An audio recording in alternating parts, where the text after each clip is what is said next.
téléspectateur yu ITV di leen dalal jàmm seen émission kennu askan wi ñu am mbégte dellu si fi naka noonu tey jii ñu am mbégte dalal Amadou Guissé représentant de la diaspora ci conseil présidentiel bi amoon alxames bi ñu gën jëm ci wàllum xëyu ndaw yi naka noonu Amadou Guissé moom mooy chargé de la communication et de l'information bu APR section Napoli nekk ca Italie Amadou Guissé maa lay dalal jàmm ci plateau kennu askan wi fii si ITV. asalaamaaleykum waa ITV maa ngi nuyu di leen ziar di nuyu sama grand frère. El Malick. vraiment di am mbégte ci invitation bi. vraiment di leen bëgg bu baax a baax.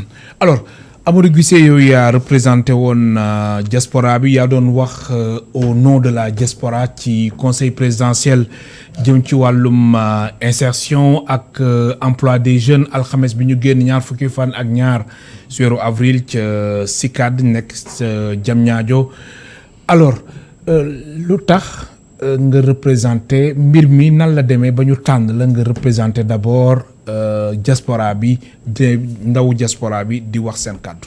voilà avant tout d'abord nga may ma rek ma jaale sunu benn mbokk mu nekk en Italie maam di kon Samb fan yi gis nañ ko fan yi cooli Italie dafa décédé. dafa décédé ñu ko ñaan rek yàlla xarit ko àjjana.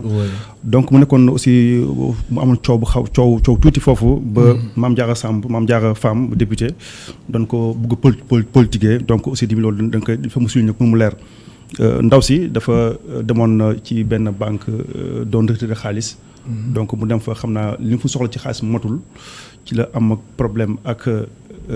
waa banque bi donc si leen woo carabinieri mooy la gendarmerie bi ñëwee si leen ko neutraliser bon gars yi ñu dañ ko dóor seen dañ ko masse électrique. donc fa la jaar ñàkk bakkanam. donc si la Mame Diarra profité tamit comme on est en politique mu bëgg jaxase askan wi ak nguur gi. donc ti mënoon rek leeral que ni ndaw soosu vraiment ndax ni si bàyyi xel xam ni lu mu wax du wax dëgg.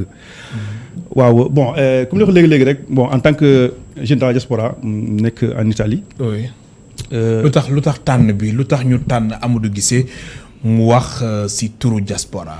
voilà ñun wala di nga nekk APR la moo tax. non di question. mais loolu la lu tax jëluñu kenn koo xamante ni beneen parti la nekk mu wax au nom de la diaspora. très bien du nekk bon. nekkul xam ni tànn fi. waaw du question nekk APR. oui parce que ñun aussi bi ñuy tànn ñun dañuy invité.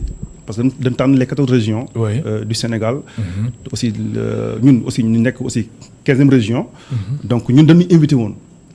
là aussi bi ñu invité mu yëg ci kaw ma gis aussi bi journaliste bi ni président y a aussi les 14 régions. du Sénégal. dañ leen invité woon. donc mu ci laa jóg ma ne président y a aussi la diaspora qui est là. comme que président tamit moo def diaspora. 15e région donc man j'ai le droit tey ma ni président 15e région mi ngi fi. donc bu ñu invité tam boobu ñu nekk suñu. dañ leen invité mais lu tax invité wuñ ñeneen ñi. diaspora ñi nga xamante ne ñuy si yeneen parti yi. ñëpp la ñu invité. oui xam nga tey président moo ko boo déggee président newul rek jeune APR.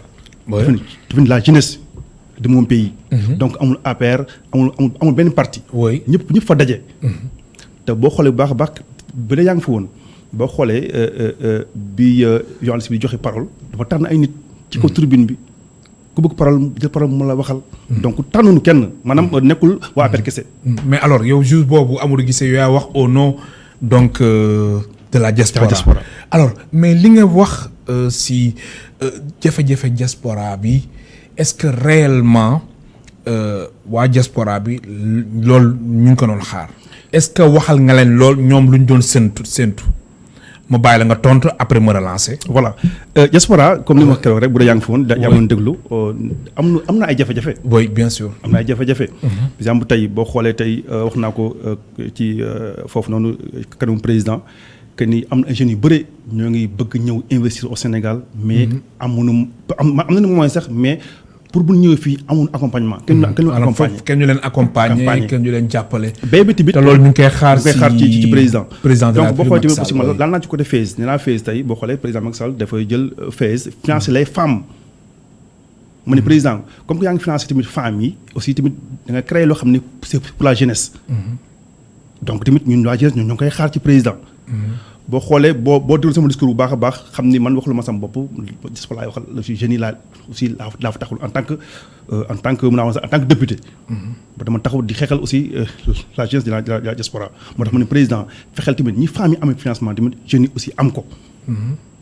mu jógee foofu tamit ñëwaat am ko si yenn côté yoo xam ne tamit am na ñoo xam ne tamit dañ fa nekk am fa doom comme man mi am fa ay njaboot sa doom màgg dem jàngi école dem ba yeneen niveau yi taxaw il est obligé mu dem jaay yi. wala mu dem liggéeyi. lu ko waral mooy ay bourse yi dafa màgg trop. moo tax ñu bëree bu ñu obligé dañuy jàng ba ci kanam dem bàyyi njàng mi dem jaay. wala dem liggéeyi. alors jafe-jafe diaspora yi nga xamante ni keroog wax nga ko devant le président de la République su weesoo mbirum jeunes yi nga xamante ni ñu ngi si diaspora bi bëgg ñëw fii investir waaye kenn accompagne leen yeneen jafe-jafe yi nga xamante ni moom nga jàpp que ni dafa jot ñu saafara ko su ko defee waa diaspora ñu gis seen bopp rawatina ndaw ñi lan lay doon. comme ni wax léegi rek parce que tamit tey boo xoolee président keroog dafa ni.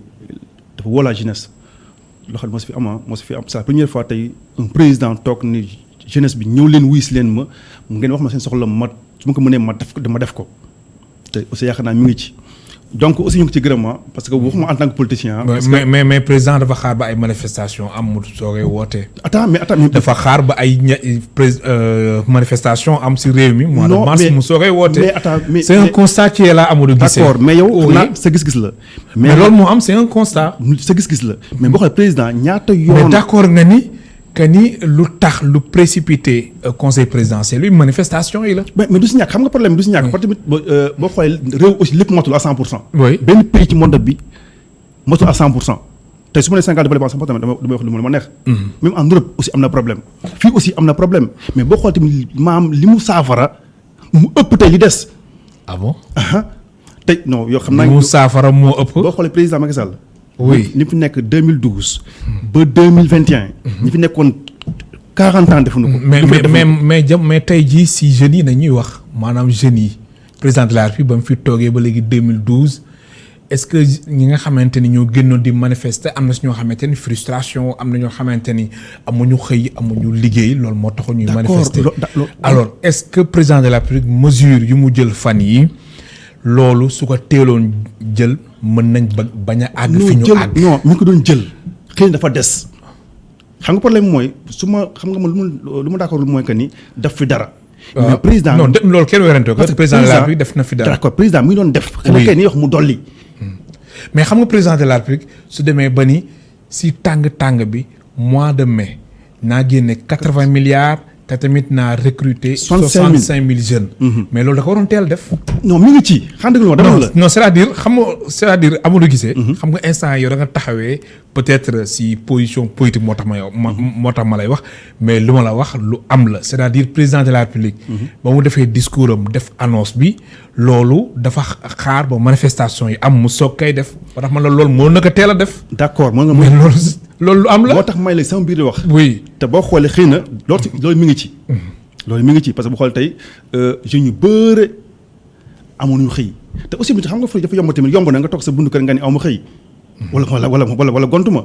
kon jeunes yi dañ ci am responsabilité. si moo toog sa buntu kër. maanaam mënuñu toog. ba pare di xaar xëy fekk si leen. déedéet oui da ngay wuti. loolu d'accord na. te boo xoolee aussi ñëpp aussi mun na am liggéey mais ñaata jeunes ñoo may woo ni ma gisee dama bëgg am financement parce que xamul fu ñuy jaar. ñu bëri man dañ may woo aussi man maa ngi orienté. bind sa projet nga déposé te képp ko am projet boo déposé aussi daal di financé mais doo tax sa bundu kër naan ataaya ngay da nga bëgg liggéey di xar état mënul nekk c'est impossible. mënul nekk déedéet. alors diaspora bi d'abord dañuy ñëw si sénégalais yi nga xamante ni ñu ngi Italie foofu nga xamante ni foofu nga nekk. alors ñoom seen jafe-jafe réellement lan la su weesoo mbirum financement yi nga fi wax léegi lan lañuy dund. ak sénégalais yi nga xamante ni ñu ngi fa ay at a ngi nii amuñu këyit. ak sénégalais yi nga xamante ne vraiment doyal nañ fa mais problème bi mooy. xalaat nañ ni suñu ñëwee. lan nañuy def si réew mi. wax naa ko sànq sama biir wax. wax naa ko président nee naa ko am nañu bëri ñu ngi bëgg dellu si bëgg investir fii mais bu ñu ñëwee tamit amuñu ku leen orienté. amuñu ku leen orienté. amul fu ñu orienté fu ñu jëm donc président aussi dafay taxaw ci côté boobu noonu dimbale leen. jafe-jafe Sénégal yi en Europe bëri na pas au Nord sax mais aussi dans la diaspora. Boy. bëri na ñu bëri ñoo fa ñëw amoon problème papier muy Europe wala muy Afrique. problème papier moo seen problème. ñii ñëw nañu yaakaar nañ tamit parce que fii am na liggéey de. foofu la Sénégal. oui. am na liggéey. man tey damaa man su ma bu dem doon tey dama dem Europe damay toog fii liggéey. ah bon parce que fii am na fi. su démb doon tey doo moo dem Europe. jamono ji la ngay liggéey Europe. jamono ji maa ngi liggéey ci benn hôtel laa doon liggéey. oui mais taxaw nga pour delluwaat fa. waaw parce que dama am njaboot te damay dellu saa Sénégal. ah da nga fa am njaboot. waaw te damay ñëwaat fii toog fi te investir. dem su doon tey doo. du ma dem lu tax. parce que li ma doon def. fële wala Europe lu mu neexoon dem neexul tey. wala non du loolu sax lan la. li ma doon daj fee su ma dajee fi am xaalis. di nga doon daj fee. soo ko doon daj fii am xaalis. la nga doon daj fee. parce que boo xoolee tey foofu noonu tey ñu bëri nga wax nii dañuy bañ yenn liggéey yi fii nii te boo demee fay. maanaam dañuy am complexe. def yenn liggéey yi. complexe te fii am na liggéey donc bu président taxawee ni carrément jeunesse bi ñëw leen ma dimbale leen parce que aussi ba dimbali sax mais sauf devoir am la da ko war a def parce que dañ ko fal. oui et pourtant boo xoolee wax naa ko léegi sama biir wax naa président li mu fi def 2012 ba 2018 am na kenn ko fi def du Diouf du Senghor du Abdoulaye Wade. te xam naa daañu damay politique te non question politique man li ma gëm man nee naa ni bu ñu demee 2024 incha allah 2024. fii de ay waxu emploi non des jeunes lañ fi wax. jëm Amadou xam nga tey Guissé même ñëw même ñëw dafa nànk bu mu dox instant yi daf mel ne da nga tëral sa plan politique. non pas très politique. dama wax da nga tëral sa plan moo tax nga bëgg a énumérer nii. déglu ma dama ni. oui même ma ñëw dama ni te président xam nga sànq ba tey ma ngay wax président li manqué ci fii jeunes yi ñuy fi bëgg liggéey. xam nga yow ngay wax ay waxu 2024 waxul liggéey. dafa am koy ñëw oui nee naa sànq li président maam li manqué ñun ci diaspora bi mais am na lu fa def président. ban pays moo gagné 12 milliards ci Covid bi dimbali ay doomam. mais teewul amul mais teewul diaspora bi. ma ñëw ñu ngi am ay jafe-jafe. d'accord am naa si Covid 19 bi. bañ jafe-jafe. gis nañ am si ñoo xamante ni ñu leen di confiné ba léegi. am na si ñoo xamante ni ñàkk nañ seen liggéey. am na si ñoo xamante ni jamono jii même si deuxième vague bi. liggéeyatuñu. d'accord mais dama ni. waxam ban pays ci monde bi moo gën a 12 milliards dimbali peuple amul moo ko fi def. mais teewul sénégalais yi nekk si diaspora. pareeguma xeeb nañ 12 milliards yi. d'accord xeeb nañ ko. mais ñoom waxam ban pays pourtant pays arabe yi ñun ñëpp loolu doole fuuf mais defuñu ko président moo génnee 12 milliards nii daal dimbali samay doom benn pareeguma. mu ñëw encore ba xoolee. waaye 12 milliards yi am nga si sa wàll yow jot nga si. jotuma ci. mais am naa samay copains yu si jot. yow lu tax jotoo si. non parce que nekkul lu xam lu ñuy maam lañuy xam nga doction da ngay tànn. bien sûr oui demande ngay def. après bien sûr yow dafa woon demande wala si def naa demande. mais jotoo ko mais jotuma. da ngay bàyyi noonu wala yaa ngi xaar ba tey. maa ngi xaar ba léegi am yaakaar. donc tey bu président defee loolu tey ci diaspora bi. oui ñu pareegunu mu ni bu xoolee fan ci ginnaaw mooy le 9. ak le 9 mars ak le 12 le 16. bi gars yi jóge fi di dem Europe dem Italie laay wax sax. mais bii dafa cheroon. bii cher bu bëgg a dee. waaw bii kay presque dañ ko doublé woon ci la président dañ ko doublé woon président ni dana ci billet yi. dana def ci xewali billet yi. mais kenn ku nekk dana delloo di 200 €. et pourtant ainsi yooyu noonu c' est député Mame Diarra Fam moo fa jaar ak Nango Seck teg dil Sénégalais yi lekk na xaalis. ah bon mais li ngay wax ni doy na waar si moo am. mais nan nañ tegee dil Sénégal li nga xam nga yaa ngi teg tuuma ñoo nga xamante non tuuma moom parce que non dafa nag ñoo xamante ni jamono ji mënuñ la tontu ndax nekkuñu fi dafa nekk xam leen. parce que ñoom mais xam nga soo taxawee que ni ñoom dañu teg dil Sénégalais yi mais loolu ay accusation yu doy waar la. ndax ñoom non dafal nànk ma ñëw Amadou Guissé. ndax jamono ji ñoom nekkuñ si plateau bi pour tontu la. kon c'est facile aussi nga teg leen ay tuuma. quand même mais du ko soo teg tuuma. parce que li am laa wax. ndax li ngay wax nii si lan nga ko teg si lan nga ko teg est-ce que am nga si ay preuves. ay preuves yu leer parce que ñoom ñoo organisé woon mbir mi ñoo ko organisé woon mu leer nañ donc lu amul teg tuuma su ma weddi ne ma porte plainte. benn ba ñu encore beneen. boo xoolee tey mais nan lañ tegee dil Sénégalais yi nan lañ tegee dil Sénégalais yi. parce que billets yi lañu yokku.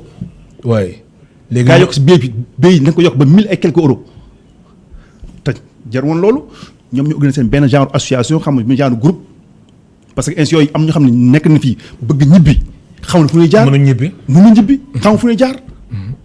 parce que mais quand même jamono jooju aussi compagnie ñoom ñu doon wax ni que ni comme seen avion yi du yàpp ba mu fees ndax Covid bi ndax fekkee ni ay waxu distanciation da ngay bëgg physique avion boo xamante ni par exemple 300 places lay def. wala ñoom dañuy def 150 moo tax ñoom foog ñu yokk bëy yi am na si ay compagnie aérienne ñu waxoon loolu mais billet yi compagnie yokku na ko de. oui compagnie yokku na ko. oui.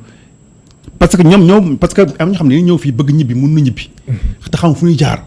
les genre ñi ma la wax léegi mooy ndax sama lay wax léegi non bàyyi jàmbur bàyyi li ngay wax nii ndax yow instant dafa nga bëgg installer affaire bi ci wàllum politique. donc su ma jëlee foofu xam nga sànq nee naa sànq. sama biir wax léegi président jël 12 milliards jox diaspora bi waxuma rek yow waxuma sa bopp. depuis indépendance ba léegi fii kay man maay laaj. fii man maay laaj ngay tontu. d'accord dama ne la. oui depuis boobu ba léegi bi ñu sosoo Sénégal laa bu mu juddoo. ba léegi nii est-ce que mos nga gis député de la diaspora amul. mosoo gis c'est la première fois dans l'histoire du Sénégal que président ñu créé ko. waaw mais àdduna day dox àdduna day dox parce que problème mooy problème mooy président Macky Sall moo si tombé. problème mooy wala loolu dafa yëg tey la diaspora dinañ yëg fonk leen. danañ fonk. alors te boo xam diaspora bi attends. oui diaspora bi président génn na fa député. génn na fa ministre génn na fa ay DG. loo xam ne mosul am. alors emploi des jeunes yéen waa diaspora lan ngeen si xaar yéen. très bien. lan ngeen di xaar si emploi des très bien ndax am ngeen si wàll quand même. fa laa jëm. oui parce que président nee na dana d'ici mai dana créer plus ñaata. 65000 jeunes lay recruter. léegi sama question tamit mooy day fay dugal 80 milliards. moo tax juróom-ñett fukki milliards. président oui ana wàll diaspora bi. ci 65 mais millions keroog ba ngay wax ba ngay def sa discours bi posé wu nga question boobu. de poser ma question boobu. mais lu tax. mais xam nga le problème xel fat non foofu du ma d'accord ak yow non du ma d'accord ak yow Amadou Guissé ma fàttali suñu mbokk téléspectateurs yi ñu ngi dalal Amadou Guissé représentant de la diaspora au conseil présidentiel sur l'emploi des jeunes naka noonu mu nekk chargé de la communication et de l'information de l'APR section Napoli en Italie. Alors Amadou Guissé ce discours bi nga def alxames bi passé devant le président de la République déglu naa ko dégluwaat ko mais da nga ko gën a accès si politique moo tax question majeure bi. attends non ba ma daaneel question majeure bi laajoo ko njiitu réew mi ndax man mënuma comprendre ñu woote conseil présidentiel nga jàkkaaroog président de la République ñu xamante ni conseil présidentiel bi 22 avril recrutement yi nekk si mois de mai te yow posé woo ko mu nekk question cruciale. posé woo ko loolu problème la. à mon avis et pourtant. oui posé naa question président. ni ko phase mi. non xam nga dama. phase bi nga wax non phase bi nga wax. non man waxuma ay waxu phase. xam nga man lu may wax mooy dama la posé question bi nga ni ma. très bien yéen a ngi xaar seen wàll. très bien ci 65000 mais ba nga jàkkaarloo président de la République. même sax fekkee ni APR nga nekk. mais da nga waroon oser laaj que ni que yéen waa diaspora bi. lan mooy seen wàll lan mooy seen. part si recrutement yi. man mi oser taxaw am mois de mai. dafa attends rek man mi oser taxaw ni président. oui. 3 milliards yi ñu wax ni DER da ko financé diaspora gis na boobu xaalis. 3 milliards yi gisoo leen. gisuñu ko. ba léegi dama koy dégg. moo tax ma ne président. mais am na ñu ko jot wala. je sais pas moo tax ma ne président. mais soo ko gisul mais signifié wul ni 3 milliards yi. gisul mais dem ko. xam nga dégguma ko. déggoo ko dama dégguma ko jot. déggoo ko xam am na wala amul. mais dama dégg nga bañ ko yëg. dama dégg ñu ni. am na 3 milliards yu génne pour la diaspora. oui mu ne président loolu nag da nga ko lijjanti xool fu mu dugg. parce que yëguñu ko. yëgoo leen ko déedéet. kon xam nga tey muy osé laaj président. tey laajte nga bu baax. laaj naa ko boo xoolee sama discours di nga ko dégg. moo tax ma ne man tey 65000 man question boobu dafa ma ñor trop. parce que xel ndax man mënu ma comprendre nga jàkkaaroog njiitu réew mi posé ma ko question boobu mu nekk question cruciale question majeure posé woo ko njiitu réew mi. moo tax moo ko fi andi ndax sa discours ba ma ko dégloo wax nga si wàllum financement bi wax si wàllum DER après nga insister ci wàllum politique nga ni yow soldat njiitu réew mi. waaw nga ni président de la République. ku ko xosi lan nga wax sax dam lay matt. nga ni ku xosi njiitu réew bi da nga koy matt mais question bii da nga ko waroon posé. d'accord xam nga soo ko posé moom dina la tontu. léegi indi réponse bu am solo. mais si xel ma fattu laa la wax. doomu adama mais politique bi nga jiitaloon Amadou Guissé déedéet da pas politique bi moom attends politique gu ma. mais politique bi nga jiitaloon dama ne président xam nga foofu dama ne président soo leen même xel dafa fattu mais mënoon nga ko bind. c'est une question majeure. d'accord oui. damay fàtte doomu adama la damay fàtt. et pourtant am na question yu bëri yoo xam ne tey diaspora bi soxla na bëgg na ko président mais man dama ko jottali. comme ban mooy wàllu financement bi. financement yi bourse yi. mais lu bëree bëre. mais alors comme da nga ni alxames bi passé sa xel dafa fattu woon moo tax yow. question moo tax ma ne fii en direct fii laa koy. waaw moom foofu laa jëm nii. waaw nu bàyyi ma daal leen rek comme sa xel dafa fattu woon. ba yow nga insister ci politique ba posé woo ko question bi. waaw léegi tey jii yaa ngi jàkkaaroog téléspectateurs yi yéen diaspora bi lan ngeen di xaar ci emploi des jeunes. très bien nee naa léegi 65 000 yi. oui président mi may déglu. wala message en direct. oui. noonu jox suñu wàll ci 65 000 yi. si naka 65 000 seen wàll la ngeen di xaar. suñu wàll xam nga tey. lan ngeen soxla yéen. ñu soxla mooy ñu lenn recruter leen si yan fànn si ban fànn. fànn yu bëri. comme lan par exemple tey wax naa ko sànq nee naa leen. am na ñu bëri ñu xam ne tey bëgg nañu financement. am ñu xam ne tey aussi bëgg nañu dellu si pour investir liggéey. am ñoo xam ne tey yor na ay projet mais xamuñu fu ñu jëm. mais ñi yor projet xamuñu fu ñu jëm dañ yor projet toog ñoom tamit. non pas toog xamuñu bëri tey xamuñu fu ñu jëm. mais seen kii yaa ngi fa consul yi ambassade yi mais fekkee ñoom dañ yor projet aussi toog renseigné wuñu mais est-ce que ñoom dañ fa jot aussi. ñu dem vers l'information. président war a créer ay bureau waaw. jëm ci wàllum au moins tey jëm ci wàllum xëy ndaw yi. xëy ndaw yi. comme nu mu ne dañuy créer pôle emploi entrepreneuriat ci département yi. kon aussi lu mel noonu comme pôle emploi entrepreneuriat. am na place ci diaspora bi. am diaspora bi te lu ñu xaar ci moom c'est vrai que def na. oui def na de mais da nga bëgg mu yokk. da ngeen bëgg mu yokk. waaw alors Amadou Guissé yan façon liggéey ngeen di xaar yéen diaspora bi. comme lan nga ni bëri na comme lan. bëri na non parce que bu ma lim liggéey bëri na. ñaata at nga def Italie. j'ai fait 12 ans là-bas. 12 ans fukki at ak ñaar. mais dem nga ba xam vraiment ndaw yooyu ndaw sénégalais yi nekk foofu lu ñu soxla ak li nga xamante ni seen doole ñoom loo xamante ni suñu leen ko joxee dinañ si am sutura dinañ si liggéey. jàppale seen njaboot man jeunes yu bëri yi may diggante foofu. su ma waxee ñu ma gis dama bëgg dellu si Sénégal. loo bëgg def dama bëgg dugg ci agriculture. élevage. agriculture élevage. bëri na ñuy wax aussi am na xam ne am nañu métier. mais est-ce que ñëpp mën nañ nekk ci agriculture ak élevage bi. am na xam ne am nañu métier. mais il faut que tamit aussi ñu mën leen orienter. du jeex. kon daal problème orientation. moo suñu problème. ak problème mu information. dafa ak problème mu financement. dafa posé wu ci jeunes. parce que financement yi moom jigéen ñi la ñuy financé moom dëgg yàlla fees. ki ko yore mooy sunu jigéen ñi. te yéen góor ñi soxla ngeen financement. bien sûr que oui. mais est-ce que du jigéen ñoo gën a soxla. voilà est-ce que du jigéen ñi ñoo gën a soxla. ñu jàppale leen daal ndax ñooy suñu yaay ñooy suñu sœur. moom dëgg yàlla dëgg la mais tamit aussi ñenn mosal ñun la jeunesse. ñu mosal soxla ngeen daal lu mel ne fees daal vraiment. yéen soxla ngeen. alors léegi ci wàllum agriculture élevage su weesoo lool mais am na ay jeunes yu am métier. wax na métier par exemple am ñu diplômé. ñi diplôme ñi am ay. si yan fànn par exemple. mais fànn yu bëri. mu lim bëri na. par exemple lan nga si mën a lim. loo xamante ne vraiment ndaw yi mën nañ si am liggéey ci diaspora bi ci wàllum emploi des jeunes. xam nga tey man j'ai un ami. oui mun ma gisee maa ngi ak sama diplôme. mag bu diplôme nga yore. mu nii ma soudeur. soudeur métallique. bon dama xamoon soudeur foofu ak fii yaa xam du benn. mais bëgg naa dem Sénégal pour investir mooy liggéey. ma ne ko da ngay bind sa projet. mu man maa bëggul toog Italie. dama bëgg dem Sénégal liggéey.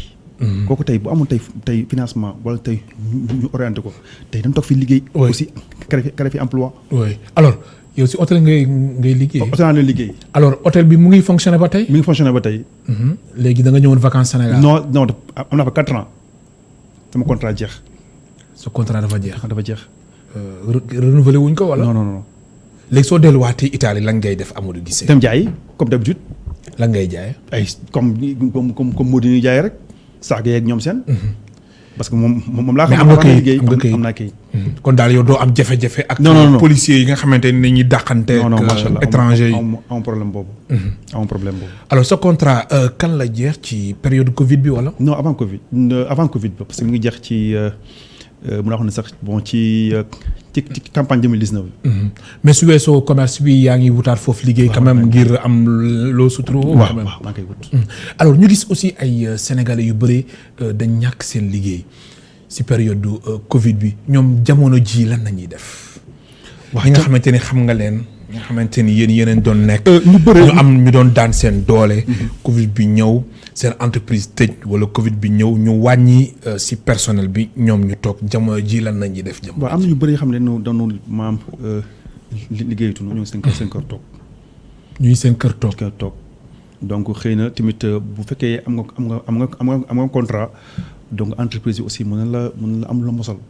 bu fekkee tamit amoo contrat jàng doon jaay tu es obligé tey nga toog ñu jëm taaba. métti na trop nag. métti na oui alors sénégalais yi nga xamante ni dañ fay jaay di am ay jafe-jafe ak takk der yi solution bi si sa gis-gis yow mi nga xamante ni def nga fukki at ak ñaar Italie lan mooy solution bi ba lu ni mel mën a dakk.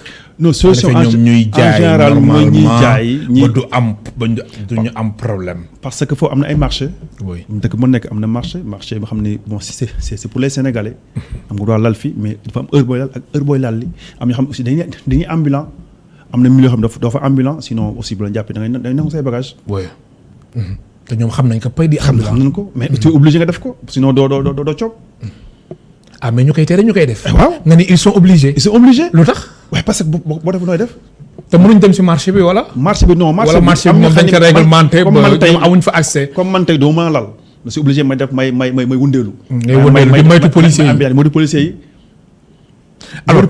alors oui waaw ma bàyyi la nga daaneel. voilà xam nga man fi mu dugg sax laa bul dugg man fi mu dugal nii. waaw mu dugg man li wax nii. nga ni fi ma la dugal nii. bu mu dugg foofu lu tax. parce que ba nga xam ni dafa kii dafa. dafa sensible waaw non. voilà waaw dafa kii quoi bon pas loolu sax. dafa ritax wala. waaw dafa ritax. lu tax. de pas ritax sax mais dafa nekk foo xam ni vraiment pour man bon kiiwul quoi. lanul. waaw dafa maanaam dafa yomb quoi laa mun expliquer dafa yomb. lan mooy lan bëgg nga wax. nga boobu nga xam ne jafe-jafe sénégalais yi. non loolu kay daan ko gën a yaatu. fa laa jëm mais jafe-jafe aussi la diaspora. non loolu yëpp gën a yëkkati. non loolu moom na sa xel dal loolu ndax simili yi des na.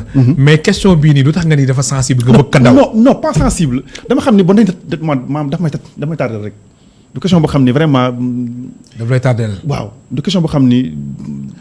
maanaam daal comme yow yaa ngi si des fois bëggoo wax ñoom lu leen gêner wala. non pas lu leen gêner non mais ñoom ñu xam aussi lu leen gêner man da ci baax parce que ñu xam kat Sénégal yi li ñu daj Europe ñu jëm ci en Afrique dafa metti baax na aussi ñu wax ci tamit suñu parents yi xam ko xam ñu lu ñu dund foofu dafa metti parce que da nga ne foofu bon koo ci may sax 1000 francs mu xeeb 1000 francs yi nga ko may te xamul. ah bon noo def waa si.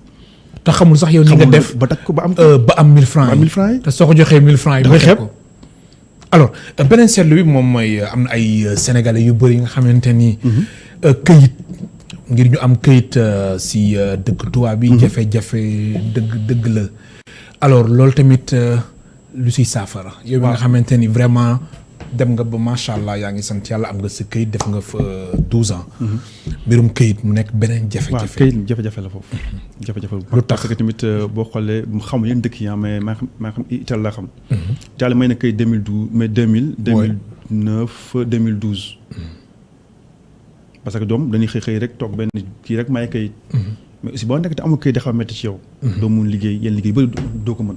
te obligé tamit xam nga ngay taaba. mais boo amee këyit moom vraiment da nga am liggéey bu baax. mën nga ko am. alors diaspora biti réew muy neex ba tey wala. bon am na ci ni mu neex ah. mais yow yaa ngi sant yàlla. alhamdulilah. kon ñi nga xamante ni ñu ngi jël gaal gi di dem ñoom. non wax dëgg yàlla ñoom dañ xam ni. conseil mooy maanaam daal réew mi neexul. non réew mi neex na. ah bon réew mi neex na. réew mi neex na ñoom ñu jël gaal gi. di dem lu tax xam dëgg la wax ne la man su ma doon bu demee tey du ma dem Europe. pourtant li ma mais est-ce que tamit yéen a fay nekk di def seen ay vidéo di leen wan ni voilà fii moom dafa neex. réew mi neex na réew mi dafa neex. réew mi neex na te toogoo fi. dafa déggoo ma de. oui mais dafal daal am na gisee. réew mi neex na te yow toogoo fi parce que laa demoon ma jëlee fii. waaw. lan moo fi jëlee. très bien man dama nekkoon fii doon def athlétisme. oui nekk un champion. jóge fii dem Turquie. jóge Turquie dem Grèce Italie. doon compétir. waaw après ba nga paree tax dellu si woo si réew mi. waaw mais xëy na yaakaar. yaakaar maanaam da nga amoon yaakaar foofu. amoon yaakaar kon dëkk bi dafa metti. te fee ba gi metti fii fuuf. xam nga wallahi azim bu demoon tey dama dugg. fee moo gën a metti fii. fuuf si naka li may lan ngay wax pour convaincre jeunes yi nga xamante ni vraiment moo tax te ñoom président seen bi bàyyi ma daaneel waaw. seen xel dafa nekk si Europe ñoom ñu ngi jël gaal gi te loolu du vraiment leen ñu koy conseiller, naqarlu du leen- lan nga leen di conseiller pour convaincre leen que ni ñoom mën nañ toog si réew mi parce fekk si réew que mi mun ma yoree sama 4 millions am seen teraanga sama 4 millions wala sama 3 millions man maa ngi fay visa di dem Europe yow di nga def ba am 4 millions yooyu boo amee toogee di nga am maan lu ëpp 4 millions yooyu man conseil benn jeune bu jël 4 millions di wut visa war nga dugg ci gaal yi non non non boo amee 4 millions fii bëgg dindi visa moo toogee fii liggéey waaw bi liggéey du fi jeex kon jeunes yi daal jeunes yi dëgg yàlla man conseil ñu dem ñu dugg ci ay gaal wala ñu jël ay ji fay visa 4 kon millions Sénégal boo gën a neex Europe neex na Sénégal neex na mais Sénégal moo gën a neex Europe wala waaw mais si pour man waaw ah pour yow waaw mais loolu waaw am na ñoo xamante ni loolu gëmuñu ko gëmuñu ko de gëmuñu yow li ko. ngay wax nii am na si parce que ñoo dama xamante xam ne waxee ay ree la dama leen xam ne def am na ay jamono boo xoolee tey ay jamono ni gars yi doon takkarnaasee di dem di dem mais teewul temps mais ma ñëw aussi boo xoolee ñu doon dem temps yële 2012 oui ñi dëkk bi métti woon gars yi takkarnaas dem Europe est-ce que wàññeekuwul mais quand même wàññeekul lu bëri bëri quand même temps yële Amadou Guissé d'accord ba léegi am mi ngi ñu am bëri ñu doon jël gaal gi di dem ba am sax léegi ñu bëri ñu si ñàkk ba seen léegi mi bakkan ngi am mais boo xoolee 2012 ba 2012 mais li amoon ci ay dee ci géej gi ki xam nu mu toll gars yi fàq dem Europe mais mais Macky Sall ñëwee président mais li dafa wàññeeku kon dëkk bi neex na torop alors yow ba nga fi ñëwee nekkee Sénégal ba léegi nii ñaari weer la wala février non ba léegi yaa ngi fi j'ai fait 2 mois 20 jours 25 jours. yan activité nga doon def wala da nga doon dallu rek yaa ngi dallu waaw yaa ngi dallu. te yaa ngi waaj a dellu waaw incha allah. incha allah yal na yàlla teg la si yoon jàmm amiin. alors Amadou Guissé su weesoo tamit lu ñu doon wax sànq jafe-jafe sénégalais yi mu nekk benn préoccupation boo xamante ni soxal na la yan jafe-jafe nga doon xaar nga bëgg wax téléspectateurs yi bon jafe-jafe ji may wax ma pas kii may wax ak Macky Sall président laay waxal. président Macky Sall waaw parce que tamit su ma nee Sénégal dox na neex na à 100% wala dox na 100% waxuma dëgg. amul benn pays bu dox à 100% même Europe da ngay toog sax tubaab bi ñaanal cigarette. Europe waxuma la ak tey ci suñu pays africain yi. waaw mais quand même du tubaab yëpp la seen poche 10. waaw quand même moo tax loolu kay foo dem moom fekk fa moo tax aussi c'est normal moo tax aussi ñu bañ a wax ni Sénégal doxul wala Sénégal neexul. am na ju mu neex am na ju mu naqadi. bien sûr parce que yàlla dafa bind. yàlla yemalewul ndax soo ko xoolee Très si bien. Amadou Guissé si juróom baaraam yi rek doo sonn ndax juróom baaraam benn tollawu si ak mu ngi moroomam noonu. Oui. kon ñun laa diaspora tey li ñu Macky Sall defal président. amul kenn ko def. du Diouf du Senghor du Ablaye Wade. mais teewul yéen a ngi am ay jafe-jafe ba léegi ñu am jafe-jafe ñaa ngi koy mu yokk ko maanaam na dolli.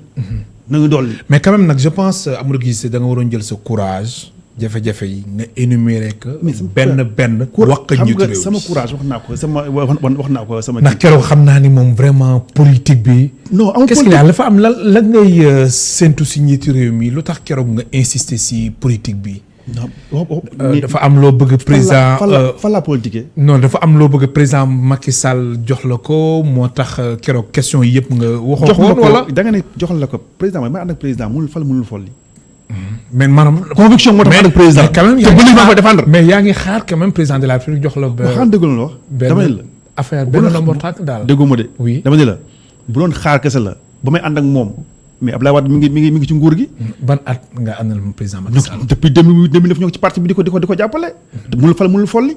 te bu léegi ñoo ànd ak moom te duñu masa xaddi. moo tax sànq may la tey. tey diaspora bi tey 2024 noo ko joxee benn mandat waaye bu ma gën a dee. ba 2024 bii. non mais président de la République amul droit def troisième mandat pas troisième mandat deuxième mandat yi def. waaw deuxième mandat 2024 mooy deuxième mandat. mais 2024 président de la République mënul présenté wu bien sûr que oui. ah bon pourquoi ngeen mënu ko. mais ak coow yu am ci wàllum coow non defal ndànk ak coow yu am ci wàllum constitution bi ak président de la République lu mu waxoon ci wàllum mandat bi kon yow président de la République da ngay xaar. njiitu réew mi président Macky Sall mu présenté wu. 2024 ci élection présidentielle bi. président moom mu neex ko moom wala mu naqadi ko ñu la jeunesse. mais loolu est-ce que yaakaaru dina indi coow si. du indi coow. est-ce que coow loolu dina. mais ñoom ñu gën a xam ne président am na droit am benn mandat. maanaam deuxième mandat xam nañ ko ñoom. deuxième mandat wala troisième mandat. deuxième mandat mais bokku ci. non bay bokku ci. lu tax bokku si. non lu mu wax. non mais vraiment nag Amadou Guissé daal comme président de la République day présenté wu. non benn mandat te ñoo koy ngemb ñoo koy ngemb. ñoo koy ngemb jox benn mandat opposition bi gisul lool ah. du ko gis opposition lu mu gis mooy président Macky Sall. waxuma Sénégal 2024 la mandaawam di waxuma jeex fii Sénégal. mu may chance keneen. waxuma Sénégal fii ancien opposant ñan la. kon ñu fi nekk ñun ay opposants. ñii ay xudab yi. non quand même nag il faut aussi nga respecter leen. non defal nag ay xudab la non defal nag c'est-à-dire il faut aussi nga jox leen cër que ni ay kilifa ñoo nekk ci opposition bi. ay kilifa ñooñu bu ñu joxoon cër président Macky Sall ñoo nekk quand même il faut. aussi xam nga politique bi. bàyyi ma daaneel Amadou Guissé c'est-à-dire aussi. politique bi kaddu yi foog mu nekk. non mooy njogaan rek. waaw foog mu nekk ay kaddu yu rafet. c'est-à-dire espace politique bi foog mu nekk benn espace. bi nga xamante ne kaddu yi ngeen di wax mu nekk ay kaddu yu rafet. pourtant ñoom bu ñu joxoon cër président Macky Sall ma jox leen cër ñoom. ñu joxuñ cër président Macky Sall lu tax. voilà très bien. fu ñu ko teg. moo ma jaaxal joxuñ ko cër. joxuñu ko cër. lu tax nga wax loolu. chef de l'État. def lu kenn deful fii. ñoom ñu xam ne président Macky Sall tey. moo fi xam nga lu gën a bon. kon yow opposition bi ay PDS par exemple ak Karim Wade bi nga xamante ni moom mu ngi Qatar Ousmane Sonko mi nekk si réew mi. nga xamante ni jamono ji non xam nga ndax waa APR moom yéen boobu. non tudd Ousmane Sonko xam nga loolu bàyyi ma daal Ousmane Sonko nga xam ni jamono ji mën na wax ne moom mooy leader moom mooy chef de l'opposition. ku si mel ni tamit Khalifa Sall gis nañu aussi moom tamit mu ngi yëngu si opposition bi Abdoul Mbaye Thierno Alassane Sall ñoom Malick Gakou ak ñoom seen alors nga ni opposition bi. voilà très bien xam nga tey ñoom joxuñu cër président Macky Sall. léegi c'est naa la bu mu tudd Ousmane Sonko. lu tax.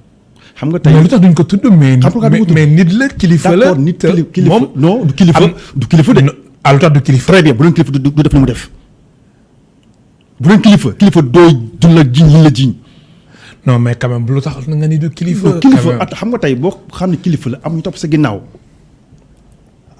ñu yaakaar ci yow waroo doxalee ni nga doxalee. nan la doxalee ngay siif dafa siif Adji Sarr. non defal ndànk non c'est-à-dire. non am c'est-à-dire xam nga dama laaj non defal ndànk non xam nga mbir mi. boo nee kilifa xam nga mbir mi mu si wàllum yoon nañ bàyyi. enquête bi wooyee ni ñu xam ni exactement. est-ce que xool nga Sonko bu njëkk ak Sonko léegi nii. Sonko def ca tàkk mais ne ko léegi suuf. ah bon dafa jeex tàkk. léegi pour yow lan moo tax mu jeex. parce que gisu Adji Sarr loolu problème am. munoo nekk fii nga ni. munoo nekk fii nga ni da nga bëgg jiite Sénégal nga nekk jeune wala joxe bon exemple dem di xëy nga ni yaa ngi dem marché wu ji guddi sol sa caleçon génn ba nu jàpp la parce que nga naan complot la.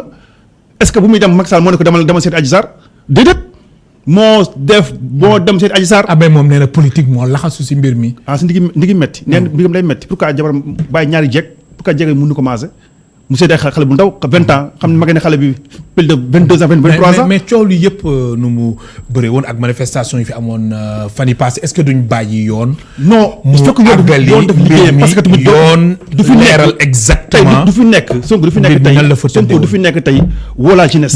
mais question bi sawar nga si. non c'est vrai du nekk fi tey wala jeunesse plus de 14 personnes dee ci ay xale yu ndaw te moo leen xale wàcc la ngeen deewi ngeen xeexi pourtant jabaram mi ngi fa ak doomam ana ñu ko wër wàccu nañu xeexi tey boo xoolee tey total tey am na 2000 jeunes yoo xam ne ñoo ngi chômé mais c'est à cause de Ousmane Sonko gars yi toj total yeeg ñoom seen. mooy ñi doon liggéey. total yeeg ak ñoom seen. tey moo tax Sénégal nekk ci kaw. mais est-ce que lépp mën nañ wax ni responsabilité bi Ousmane Sonko la moo xam ne dafa ne wàcc la ngeen xeexi ngeen reyante ji. pourquoi buy dem wocc. non mais est-ce que dafa wax carrément boo xoolee loolu aussi quand même. lu gën a grave mooy. kat yi moom comprendre tey Ousmane Sonko keroog bu ñu ko bàyyee bu doon maay moom bu doon nit la day jot nàkk dugg këram mais dafa doon jubilé ak ay jabaram fàtte sa xale yi dee kon donc kooku est-ce que nit la pour man déedéet il faut que Sénégalais yi yeewu xam ne réew kenn du ko yore ci caaxaan maanaam kenn du ko amee ci maanaam bëgg mais xam nga manifestation yu amoon soo bëggoon xëcc responsabilité bi yëpp 100% teg ko Ousmane Sonko loolu duma d'accord ak yow ndax si manifestants yi amoon na si ñoo nga xamante ni ay frustré nañ loolu président de la République su fajoon seen ay soxla mbir mi mën na bañ demee noonu tu es d'accord avec moi? Je suis d'accord oui parce que am ñoo xam ni bon am nañu bay xam nga Sonko lu ko nax dafa yaakaar ni ñëpp ñu wàcc ñëpp moom la ñu àndal mais dafa am ñu mer c'est vrai am na ñu mer ndax lan ndax tëj bi leen tëj. tëj bi dafa metti. xam naa dafa metti. alors damay ñëw si benn point ndax lu ñu dese si ay simili bëriwul Amadou Guissé. mooy premier ministre bu Espagne. fan yee passé ñëwoon na si Sénégal mook président de la République am na benn convention bi nga xamante ni signé nañ ko di jël ay jeunes di leen yóbbu ay Espagne ñu fay liggéey par saison après ñu ñëwaat si liggéey ñëwaat si réew mi alors loolu ànd nga si. ànd naa ci xam nga lu ma ñun suñu demee si daan ñëwaat. si am na ñuy ñëw. am na ñooñu suñu demee. am na aussi am na ñuy ñëw beneen problème la de. beneen problème la am na ñuy ñëw am na ñoo xam ne duñu ñëw. loolu aussi moo gën jaar ci gaal yi. kon yow loolu ànd nga si. ànd naa ci mais ñooñu suñu ñëwee dañ leen war a accompagner. waaw très bien la war a accompagner. Amadou Guissé sa dernier mot simili yi ñu cërale woon. waaw sama dernier mot mooy que ni mbala maa ngi remercié bu baax a baax. di wax ni. comme ni ma sànq rek question soogo bi sawar nga si de. trop. wala sa dernier mot. dernier mot mooy que si maa ngi lay remercier di aussi di nuyu ñuy seetaan di wax tamit président na xaar ni 2024 ñoo ko jox benn mandat.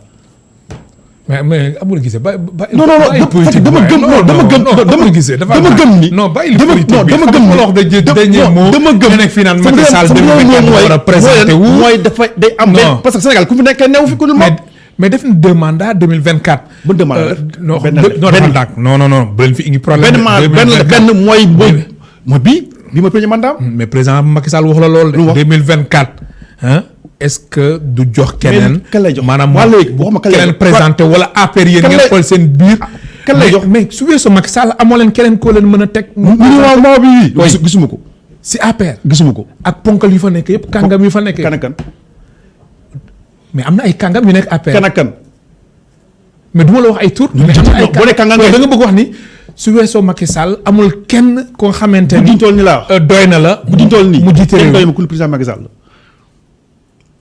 moom mun laa gëm. mais loolu c'est grave hein? mais c'est pas grave lu tooy ni APR alliance pour la république su weesoo Macky Sall kan nga gis amul keneen ki nga xamante ni mën na jiite réew mi non man kay du ma la wax ku ma gis mais yow nee naa la maa ngi laaj ngay tontu Amadou Guissé mais loolu doy na waar de. waaw maa lay gërëm baax di la sant merci beaucoup jërëjëf. mu nekkoon Amadou Guissé représentant de la diaspora au conseil présidentiel sur l'insertion et l'emploi des jeunes naka noonu Amadou Guissé moom mooy chargé de la communication et de l'information bu APR section Napoli ca Italie mbokk téléspectateurs yi ñu leen di gërëm baax di leen sant Ndiaga Seck moo nekkoon ci réalisation bi Ibomar Sène nekkoon ci son bi Mafal Fall ñu koy wax Pape Fall moo nekkoon ci caméra bi mbokk téléspectateurs yi amul seen fay ñu leen di gërëm baax di leen sant ba suba incha allah ñeenti waxtu.